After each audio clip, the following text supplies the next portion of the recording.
So we're working with operators to make sure we've got those plans in place to make sure we can get to 2030. So it's a big, multifaceted programme that's kind of an industry-wide challenge for us to resolve.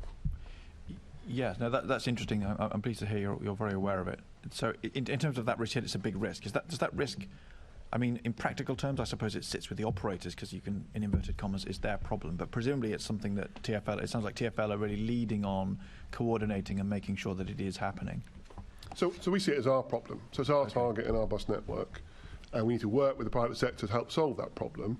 But that's our role to ensure that these goals and ambitions are worked through. So even if it's not on our balance sheet, it doesn't mean that it's not an issue that we are trying to work on. Good. Well, that's what I was hoping to hear. Good. So if we now move on to the next section. What I want to know is, for example, in relation to rosters, do you have and have you considered having a direct power just to enforce rostering and say to bus companies, this is the safe way to roster bus drivers based on, for example, the railway industry or the airline industry? Do you have the power to do that? Would you like the power to do that? Because it feels a bit like you ask them nicely and maybe they do and maybe they don't. And if they don't, we all just sit here talking about it and drivers are still driving fatigued. So I think that, does TfL want a direct power to... Or do you have it? And if you don't have it, would you like it? So I would have to ask the director of buses whether she would want that direct power. From a safety point of view, I feel that we, through the dialogue and the way we set conditions for the bus operations, we have a productive and really fruitful way of actually setting out the outcomes we want. So I don't think that for me, and that I would be clear that actually just directing rosters is necessarily the best way of getting the outcome that we want.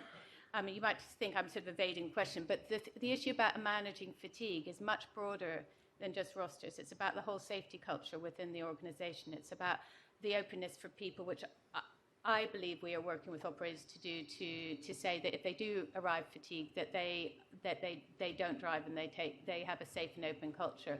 And that can happen with different, that isn't just down to the rosters, that's due to what I'm saying, to a lot of different factors. So I don't actually know if the director of bus operators would like to direct rosters, but I think that we can achieve the safety outcomes that we need, and we have shown really good progress in terms of driving improvements in safety from buses in London. Clearly, and it's really important that you get the different evidence that you have, there's more to do. Yes, I mean, that's the evidence that we had from Lorraine at the last meeting here was that essentially flatly contradicted what you've just said.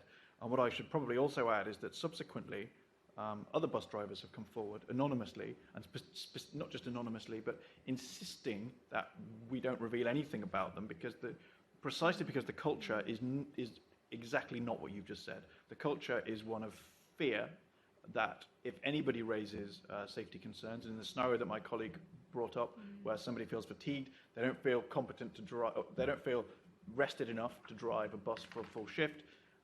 They feel very clear, those drivers, more than one driver, not just Lorraine, and more than one besides Lorraine, felt very clear that the culture was absolutely 80 degrees the opposite of what you've said. And so what I'm sitting here thinking is that yet again we have a scenario where here, at the level that we're having this conversation, everything is lovely and you think you're having these productive conversations, and the drivers actually doing the job think that it isn't happening. And so somewhere between here and the bus cab, the message isn't getting through. And so I come back to my question, who exactly is responsible for the fact that the message isn't getting through?